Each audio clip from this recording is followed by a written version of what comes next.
Bonjour et bienvenue sur Actu Direct, votre source d'information et d'éclairage objectif de l'actualité. Il y a des affaires qui semblent parfois se télescoper entre le monde du droit et l'arène politique, surtout aux États-Unis, où les querelles personnelles au sommet de l'État se règlent désormais devant les tribunaux. C'est le cas de l'ancien conseiller à la sécurité nationale John Bolton, figure de l'ère Trump et néoconservateur bien connu, qui est au cœur d'un nouvel épisode judiciaire retentissant, soulevant une question centrale. L'inculpation est-elle le simple fruit d'une gestion calamiteuse de documents classifiés ou assiste-t-on à une instrumentalisation du système de justice au service d'une vengeance politique ? C'est une histoire de secret d'État compromis et de règlement de compte qui se joue actuellement, alors que l'ancien haut fonctionnaire se retrouve formellement accusé d'avoir potentiellement mis en danger la sécurité nationale. Âgé de 76 ans, John Bolton a été inculpé par un grand jury de Maryland le 16 octobre 2025 pour la gestion présumée illégale de documents classifiés durant et après son mandat à la Maison-Blanche, entre avril 2018 et septembre 2019.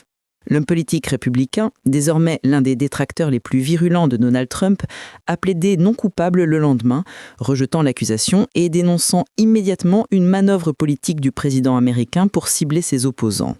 L'inculpation est sévère et s'articule autour de deux aspects majeurs, la rétention illégale et la transmission d'informations confidentielles.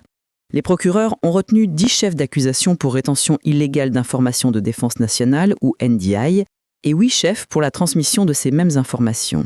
S'il était reconnu coupable de l'ensemble, John Bolton risquerait une peine très lourde, pouvant aller jusqu'à 10 ans de prison par chef d'accusation. Le fond du dossier repose sur la manière dont John Bolton aurait manipulé des documents sensibles, l'acte d'accusation lui reprochant d'avoir partagé plus d'1 millier de pages de notes sur ses activités quotidiennes avec 2 personnes de son entourage familial, son épouse et sa fille, qui ne possédaient pourtant pas les accréditations de sécurité nécessaires.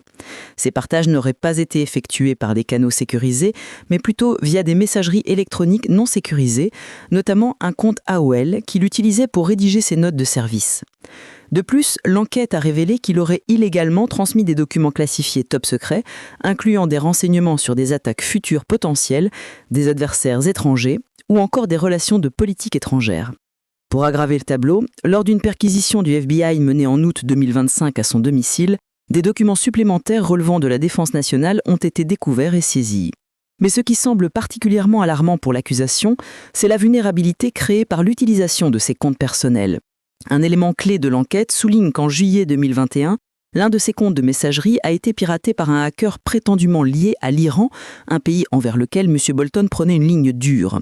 Or, à aucun moment après cet événement, l'ancien conseiller n'aurait alerté les autorités sur le fait qu'il avait partagé des informations classifiées ou de défense nationale sur ce même compte non sécurisé.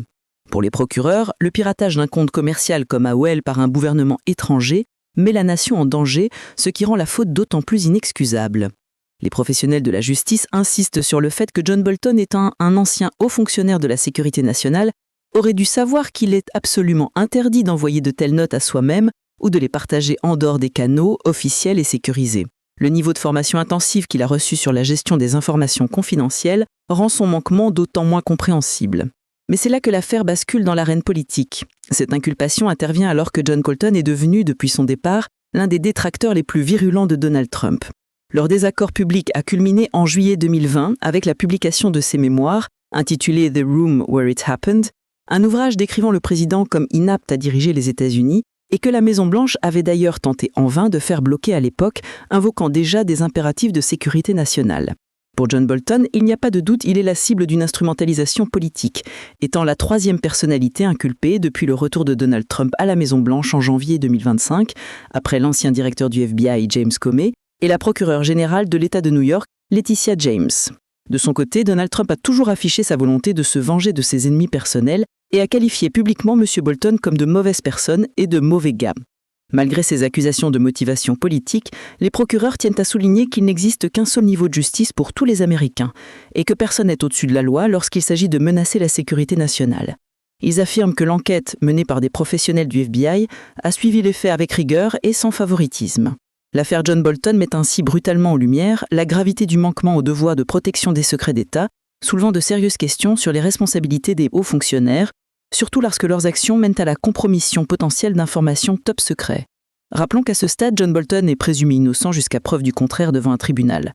Il est attendu prochainement devant le tribunal fédéral de Greenbull dans le Maryland pour ce qui s'annonce comme une bataille judiciaire et politique majeure.